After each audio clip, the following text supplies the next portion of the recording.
Maestro. Oh yeah, right. Yeah. All right. Well, let's get started. You're gonna cut that, right? Sure. Or no, I don't know. I'm surprised you're writing into the onto sheet music.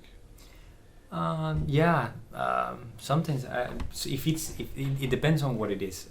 But if I want to get the idea right, I like to do this way because it slows me down. So if I do it in Cubase or in Sibelius or Dorico, it speeds you up. Because it makes your life so much easier. Yeah. So when you're writing music, what other? Pardon me. Okay, so when you're writing music, what are you usually writing into other than actual paper? So are you writing in, let's say, Sibelius or Dorico, or are you writing in DAWs? What's your process? It really depends, and it's been changing. I often started on a walk, in the shower, on a voice memo, or at the piano. Then I always went to the piano to develop the initial ideas, and then when I have something that I can remember and that has a kind of a voice of its own, and it feels like it's a thing outside of me, and it's already a thing, with a beginning and an end and a structure, kind of, then I go into Cubase, because Cubase allows me to flesh things out, and it could be Logic, it could be anything, even Pro Tools. But it allows me to flesh things out in time and in space, and kind of see it visually, and I'm very fluid in it, and I have all these shortcuts, and I can write very fast, so it allows me to just think about music and not think about anything else.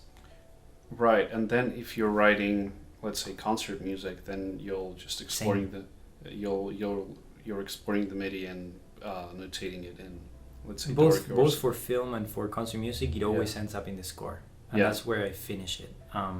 If it's a film, if it's a concert music, I'm always gonna do. I'll have a copies transcribed from the MIDI to the score without adding anything, just note by note, so I don't have to do that because I usually don't have time. And then I'll orchestrate it there. Because sometimes when I'm writing, some things are not completely fleshed out. It's very detailed. You hear the demo in Cubase and you hear the final thing, and it's very, very close. It's 90% there, but I haven't decided if it's going to be sultasto or if it's going to be bowed this way or this other way. So those things are finished in the score. And sometimes if it's a film where there's a lot of pressure, there might be an orchestrator who finishes that part if I'm still writing and I don't have time to do it. But most times I try to do it. This is super fascinating. So do you have just one approach to writing music, regardless of whether it's film or concert music? You're just doing music your own way, so you don't differentiate those two? No, I think the expectation of what you're writing is what determines what you're writing, and it's a matter of style, never a matter of substance. And I'm not, this is not me, this is Sondheim saying that. For him, concert music, musical theater, opera, it was a matter of style, not of substance. And I subscribe to that. So for me, when I'm doing a film, I treat it exactly the way I would treat work for dance, I work for the theater, meaning opera or whatever it is. I don't know what other people think, but I try to treat it the same way. Although the music in film, it's always at the service of the story. It's a storytelling device, and it's only one more department, the department of music, same as the department of makeup, of the cinematography. It's just one more element. So you're always supporting someone else's vision, and trying to elevate as much as you can the story, and add a voice to it, and I give it a soul, and but it's so there's definitely a difference, because in whatever you call it, absolute music, concert music, the music is the film, so that's it. You're not serving something else. Yeah, I mean, this is very interesting. So, do you ever find your, let's say, your concert music, or let's say your music for ballet that you've been working on, or opera, do you ever find that it's influencing your film music in any way?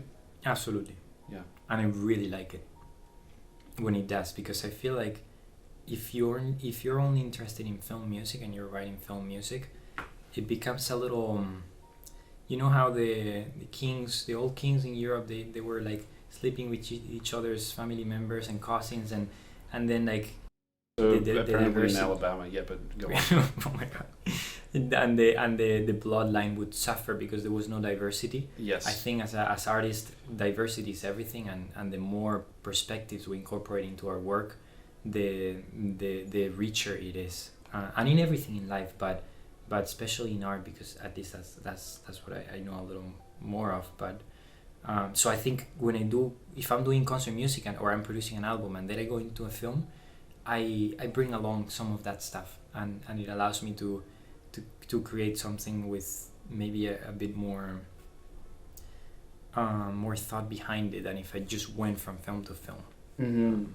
Yeah, that's true, and there were many great examples of either, let's say, classical concert composers doing film music, or let's say very well trained film composers doing classical and concert music, like Miklos Roja, from who was here, and I'm missing out on another name. Max Steiner, Korngold. Yes, Korngold specifically. Yeah. There were all opera composers that came. Yeah, and even I believe Goldsmith used to do concert music as well, and it's all just fascinating, and it does enrich film music. Yeah. And I think in the same way that, let's say, Junkie XL, or aka Tom Holkenborg, him doing electronic music and dance music in the past, how it influences film music as well, but in a different way. Yeah, I couldn't agree more, because for me, my first love with composition was film scoring, and it was first improvising and kind of creating on the spot and making people feel things, and the power of music to convey emotion and to move an audience. But then it was initially film scoring, and I started assisting composers when I was 16. And but from there I realized that the best composers, none of them started like film composers. It's also because that was not really a job that you would do back in the day. As a first thing, you didn't say, hey, I'm going to be a film composer. Most of them were artists who became film composers, or they either lived in the rock world, the pop world, or the classical world, and I was always writing concert music, so to me the closest was that, even though I write songs, but it's concert music. I'm thinking of Danny Elfman, who was the lead singer of the band Oingo Boingo, so he did transition to making film music as well, and that's a great trajectory when you're just inherently talented in making music, and you can make a transition from one field to another. Absolutely. And he loved films. I mean, I actually have never met him, but I love his work, and the first film that made me want to be a film composer was Nightmare Before Christmas. Oh. Which I fell in love when I was a kid. Fell in love with. But when he's asked, what film music do you listen to, he says, why would I listen to film music? And I think it's good to think about that, because it's you can only be as good as other film composers, the ones we love, if you're studying what they were studying, which was probably Bach and I don't know, Duke Ellington and people who lived outside of film. Even though film music, there's so many incredible people working in that.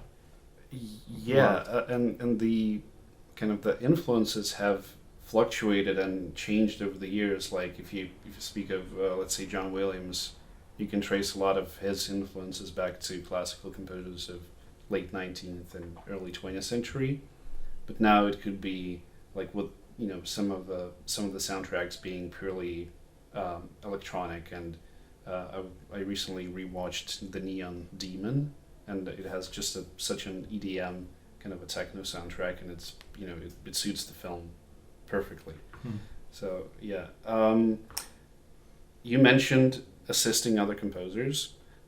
So I assume this is something that brought you over here to the United States, and I was just wondering, what was your experience working for other composers and writing additional music or writing orchestrations? What did you learn from it, and how was the overall experience? I am so grateful to every person I worked with, because from each person I learned something. And the way that it happened around my life, that I worked with people, it was never working with one person for like years. So because at first I was in Spain and I was assisting this composer who I actually assisted on and off for 6 years, and I just saw him last month because he visited LA, and he's one of the people I love the most and a good friend. And but most other people that I've worked with, I worked on and off, so I was always able to kind of keep my voice.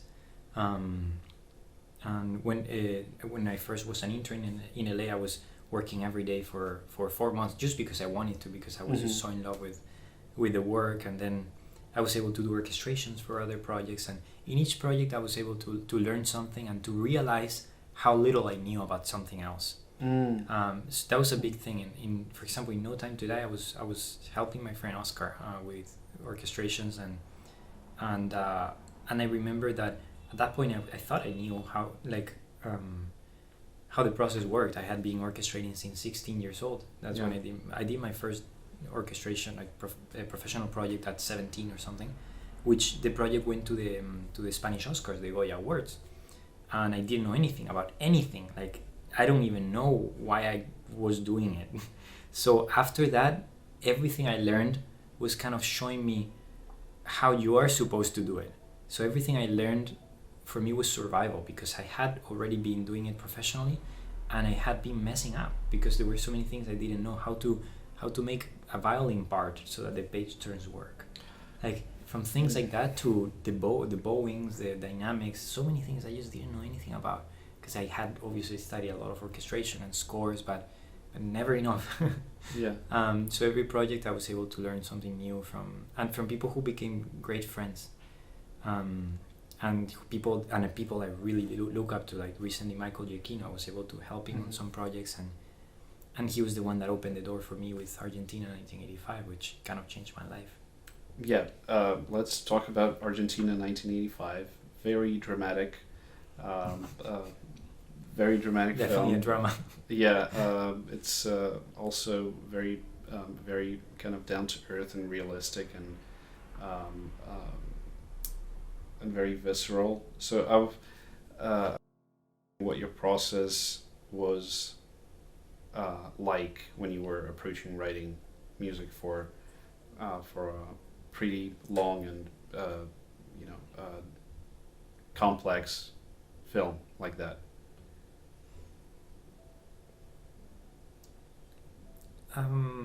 I think you start each project like in this case it really kind of was like my first film I was the composer for, even though I had co-scored features and I had done a lot of additional music for other composers, but so it really felt like it was the first time I was doing it, and the second time I did it, I started as if it was the first time. So I think you always start like you don't know anything about anything, and you let the film teach you and the director teach you. You become a student of the film and of the director.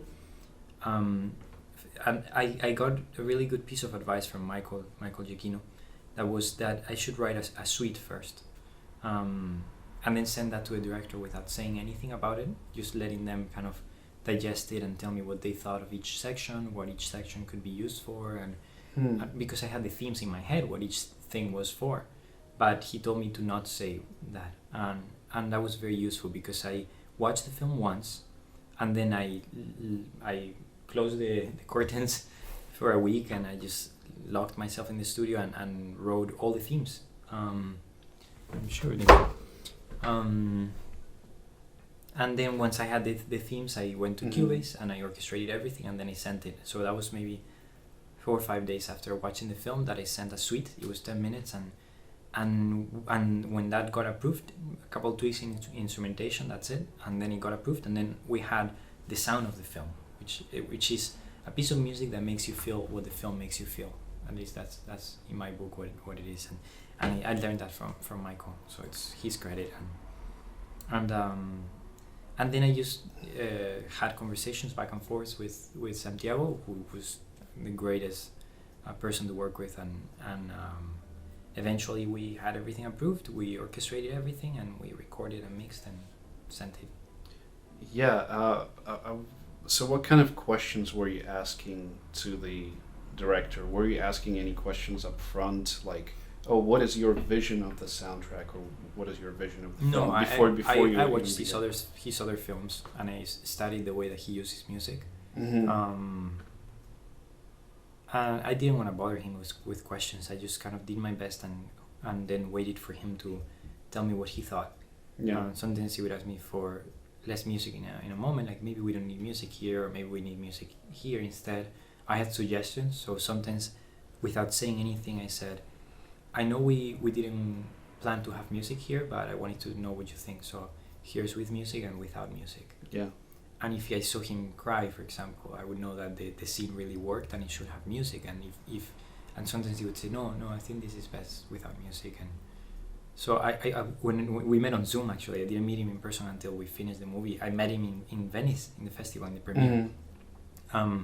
So I would just present, I would share my screen on Zoom, present it, and I would just look at his face and kind of like try to see how he's digesting the scene now that it has music in it.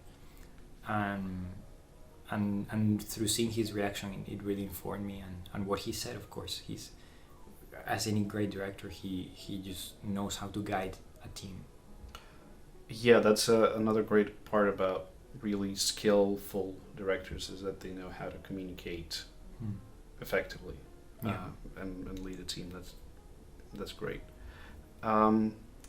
So was there any temp music at all when you were working on Argentina, or was it all just kind of from the ground up? You were thinking, well, this moment could benefit from music. No, a bit of both, but it did have a temp score. There are some directors that don't use temp. Yeah. But they did, but they were never attached to it. They fully understand what music is in film and how it can help a film, and how temp is just temporary. That's why it's called temp. So I watched it. I only watched with the temp once, and then I write the suite without hearing it again. The temp was maybe 30 minutes of music, and the score was 60, so there was more music than what the temp had in the end. Maybe 35 minutes of temp. But it really helped me. The temp informed me on where they were thinking of music being there, how it helped things move forward, how it helped things transition, what kind of arcs, if it was big arcs or smaller arcs. There's a cue in the film that's like 11 minutes, so I knew that we had one very big arc in the testimonies of the victims of the Argentinian dictatorship. So I think it really informs you, but you should only listen to it once and then write your own thing. And once you have the suite, the temp doesn't matter, because it's all news. You will never be told, I want this scene to sound like Interstellar, if you've already written a suite that's been approved, because everyone in the team knows that the film sounds like that now. And your job is to make something that's not crap, so that they actually like the sound of the film, and everyone is on board with you. Yeah. And I'm sure there's exceptions, and every project is its own world, but that, I think that's important. And then when I finish each cue, I listen to the temp once before I send the cue that I've written. So I only listen to each temp cue, I guess twice, just to see if there was a temp, and if the temp was doing something that I'm not doing. because sometimes the editor or the director have something there for a reason, and maybe the music gets out at the right moment, and then it makes you notice something in the screen that you weren't noticing. Yeah. And you might not be doing that with your music, so I think it's a humbling thing to just check what they had after you're done doing your vision, and then letting that inform your vision without losing integrity and personality. Yeah, you touched upon something super crucial for film music specifically, is that it's supposed to bring out certain elements from the film that exist there already, but it's highlighting some of the things while doing the opposite of highlighting with other things. So did you find any, so I suppose you found some, I'm going to use the word like inconsistency with the temp score. So did you find any places where your music did something that the temp score wasn't doing? And like where your film where your music improved the film where temp music wasn't. Well, if the temp music was doing what the score was doing, you wouldn't need a score. Yeah. But I never thought about what am I doing that they're not doing. Mm-hmm. I thought what are they doing that I'm not doing, because that's useful to me, but the other is not useful.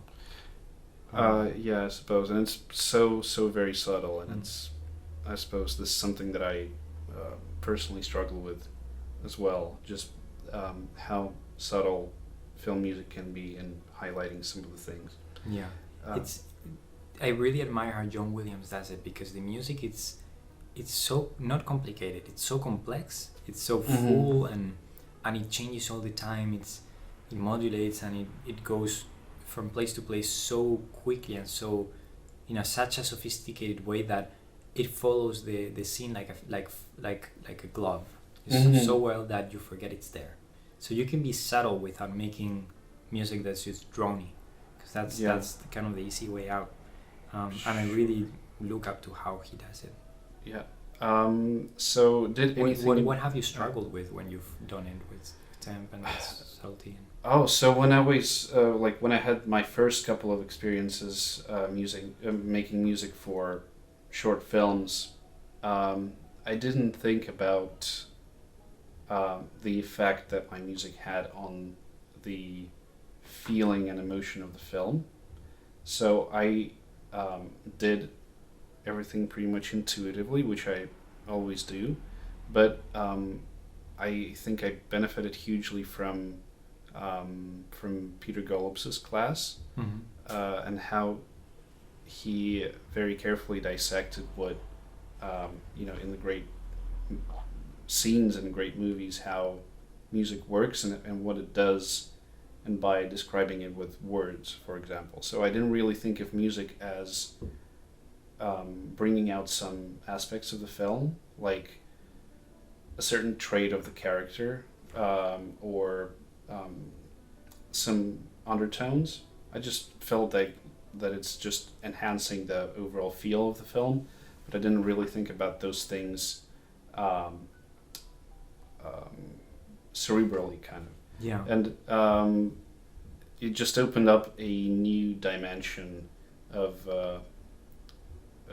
music in film, because previously I thought, the more music the better, and the more memorable it is the better, and in some cases it's true, but then the final goal of film music is just being able to support the film, and always it's never about you, for sure. Yeah, so it's never about music being the most important thing, because it's not, and like you said, oftentimes less is more, unless you're in like if it's Lion King and it's more is more, but most times less is more, unless you go unless you pull all the stops in the organ. Most times less can do more. Yeah, and another humbling thing is that people don't watch films for the music. Some do, but usually it's many other things, and usually in most films it's the story and the characters. Yeah, absolutely. Yeah, and in some cases with certain genres, you do get other things that require a lot of attention, like cinematography or set design or sound and music. Sure, that in those cases it plays a much more major role, but in most films, especially in quieter, personality-driven films and stories, that's music is far less prominent. It's interesting. I think you hit a very important point, because a lot of great directors that care about music, they really understand the power of the music to change a film. Mm-hmm. And I don't know if you've ever seen a film without music. I've seen a few now, and it's very hard. It's very, very hard to watch a film without music, because you don't know how to feel, and the music is not supposed to tell you how to feel, but it can help so much with the storytelling in an invisible way. Mm-hmm. So this music is this thing that comes at the very end of the process.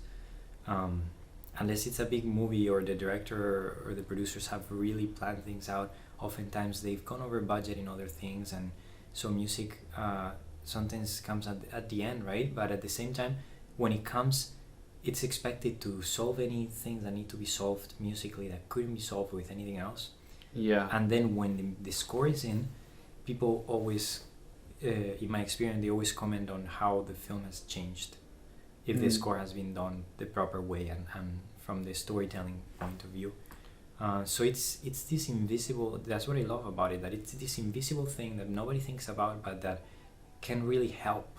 We can really be helpful. And if I find that a beautiful, beautiful thing. And I want to talk about what you talked about, intuition and rationality, and kind of the subconscious, the unconscious and the conscious mind. And I think in the beginning, when you're studying all these things, you need to be obsessed with being conscious of what you're doing. And I remember studying how film music worked, and knowing there are three ways. There's psychological functions, there's physical functions, and technical functions. Right? Psychological, revealing the unspoken thoughts of a character. Physical, evoking a location or a time period. Technical, covering silence or a montage or the credits. Yeah. So there's so many different functions for film music that can be categorized. But once you're scoring a film, it's too late. You're not supposed to think about anything. You're supposed to let your unconscious do all of the heavy lifting. So at your own, you have to work so hard on understanding how film works and music works, that you're fluid enough that when you're actually doing it, you don't think about anything. So that you're making the most right decisions in the process. Yeah. Sure. You talked about how you tried to study the different functions of film music, right? And one pretty interesting example from a film called I think it's called Stringer, with Jake Gyllenhaal, where he plays kind of a very shady, not quite normal guy, and in one of the scenes, a horrific accident happens, but the music in there is very positive and even joyful, and it weirdly fits, because we're kind of seeing the movie and we're seeing this happening from the character's perspective, and the character is just not not normal, because he's messed up psychologically, and this is such an unusual choice, but a very fitting one to score a horrific accident with joyful and happy music, and it just opens up this new dimension to the film, and we're seeing what's happening through the character's eyes, and this is just the magic of film music. Totally. Yeah, and there's a different skill at play when the composer is hearing this kind of this type of music playing in that scene, right? Because it's not every composer can really come up with an idea to have happy music playing in a horrific scene. It's more of a storytelling skill to think of that kind of music should be playing here, and then the actual composerly skill is to write that kind of music, which is Yeah. not super difficult, right? The more difficult thing I would wager is to come up with an idea, what kind of music to write. Yeah. It's, the great Maria Callas, the opera singer, used to say that you need to first have a musical straitjacket, and then you burn it when you're on stage. So it's I feel like you study all these things, but then the beauty about film music and music in general and any art is that if it works, it's right. There's no there's so many rules that you can study, but there's no rules. If it works, that's the ultimate rule. Yeah. So you can do anything you want, and you can make a score by hitting a piano with a hammer and processing it in the right way, and hopefully not this piano, please. But there's so many different things you can do, and it's just a world of endless possibility. And that thing you mentioned, it's actually that's not the first time it's been done. Val Lewton, who was a great film director in the 20s, did a film in 1923 called The Ghost Ship. I think it's 23. And he has a scene where it's this very perturbing, violent scene, and it has like a waltz or something classical and very happy and light and innocent. And that Tarantino picked up, and Kubrick, and probably Kubrick got it probably from Val Lewton, and then Tarantino probably got it from Kubrick, I would guess. And then he made it to Jake Gyllenhaal. And it's beautiful how kind of that those things that can be done, and it could be disconnected, but how we observe the past, and then we kind of, it might have been an unconscious thing, but we just bring back things that just work for us as humans and as storytellers, because we've been telling stories for thousands of years. Yeah, I remember viewing this interview of Michael Giacchino, none other than Michael Giacchino, and he said something along the lines of, being a composer is more about being a storyteller. So you will learn more about how to make film music by learning how to make film and how to tell stories, rather than by let's say purely doing music. And it's for me at the time, maybe what 3 years ago, when I heard this, I thought, wow, it was just something that I really never have come across, because I didn't really see film music as being a part of this process of storytelling. Absolutely. And he's such a filmmaker. I mean, he's a director. I believe he worked in so much. what he didn't he work in marketing before that, or I think he was in interactive media, or it was DreamWorks. He was a producer at DreamWorks, but he also did marketing for Disney or something. I'm not sure, but I know he studied film in New York, and then he did composition classes and all of these things in Juilliard and UCLA, and such a fascinating trajectory. Yeah, but I think he's filmmaker first, even though he's a great composer, but he's just such a filmmaker. I admire him so much for that. Yeah. But then John Williams says he doesn't watch films. He reads books. So there's no rules. I think you need to know filmmaking, you need to know storytelling, but if you learn your storytelling through other means and you have good directors, maybe, there's so many ways to do it. And Michael might say that, and he says that it's so the important thing is storytelling, but then his music. And it's hard to write an action cue as well as he can. So there's also a level of chops, of writing chops that you don't get from night to day. So he's focusing on what's important, but he's on the work. I mean, his scores are wonderful. Yeah. Let me think of a different question. I wanted to ask you about conducting. Okay. Do you? Okay. So since the last question for today is going to be, you're fairly well trained as a conductor. I've seen you conduct, and this was better than a lot of other composer conductors that I've seen, which is a compliment to you, and of course me kind of judging other composer conductors. Don't judge, Sergey. Okay, everyone's great. So yeah, the last question that I would like to ask you is, so being able to conduct, how often do you conduct your own music? So I've seen you conduct in concert. When you have a chance, do you always prefer to conduct your own music for, let's say, for film? And what is your approach to, let's say, rehearsals and how to bring a piece to its conclusion? It's a good question that I wonder many times. Because I love being in the room with the musicians, because they're my people. You know, I know how to say the thing that they need to hear to change the way they're playing it, and I'm tweaking things all the time and changing articulations and changing this performance technique for these other things so that the music can just be a little better.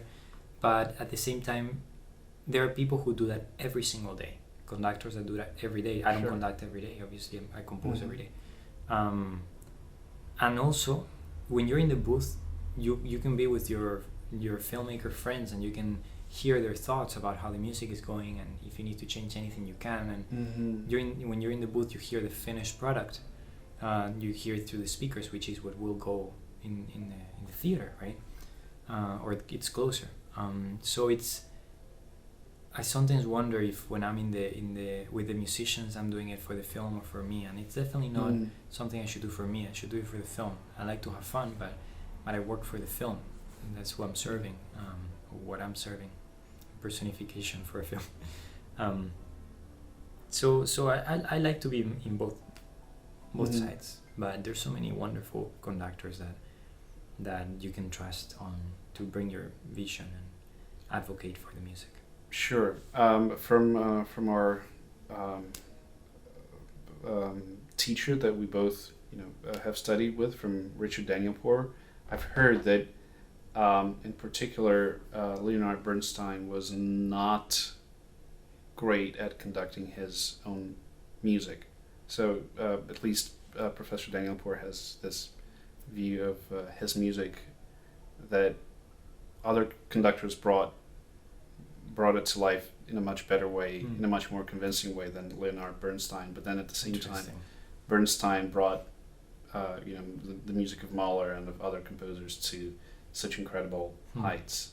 So maybe there's something, perhaps other conductors see something that in our music that we don't see ourselves, right? Because you've been working on a piece for a very long time. You've been then editing it and orchestrating it. So you have a particular view of the music, but then somebody else comes in with a very deep, insightful view, and then just brings out something that you didn't really know was there. Maybe that's helpful. I think that's a good point. I heard I don't know if you've heard of Alberto Iglesias. He's a wonderful Spanish composer who does films. He works with Almodovar a lot. That was he's most known for. And he said that he can only take his score in the recording to 90% or 80%, and then but a conductor, he was talking with an English conductor that he works with when he records in London. A conductor can elevate it a little bit higher. So I think you're onto something there, because they can hear the music with fresh eyes. It's like a mixer. That's why I don't mix my scores, because someone hears them with fresh eyes. But at the same time, sometimes when you keep things in the smallest thing possible, they become very personal. They become less generic, because you don't polish the imperfections that makes it that make the score personal. So sometimes maybe your orchestrator, if you have one, or your copyist can be the person conducting, so that the vision is, and you hopefully work with that same person for a decade or more, and that way you keep the vision as personal as possible, but also let other people elevate it, because it's definitely a team effort. I mean, talking about Mozart, I was sitting right there in those scores. He in some operas he didn't have time, so he Süssmayr wrote the recitatives, right? Or finished orchestrating or transcribing. They would write short scores the way John Williams does, or the way Michael Giacchino when he does. It's all there, right? But then the actual putting together the full score is done in a team. So it's all a team effort in film and in music and in life. Yeah, and even though I've heard some people say that, composing is a very personal thing and it's literally impossible to have multiple people compose one singular piece. I've had the experience of writing music alongside other people on, let's say either writing one cue or, contributing to different aspects, like one person contributing to the music and the other contributing to arrangement. That sometimes works beautifully. And it just brings out something that you wouldn't have done on your own, because that other person has a different approach and technique and is able to bring out something out of the music that you yourself can't. Totally. Which is a very fascinating subject to touch upon. Okay, so you gotta go. I gotta go as well. Okay. So it was a pleasure to talk to you. You're a very smooth talker. Wow, is that a compliment or an insult? I'm kidding. Okay, so it's always a pleasure to talk to you. I love your music and I love you, and likewise. Okay. catch up and hang out. All right. Take care.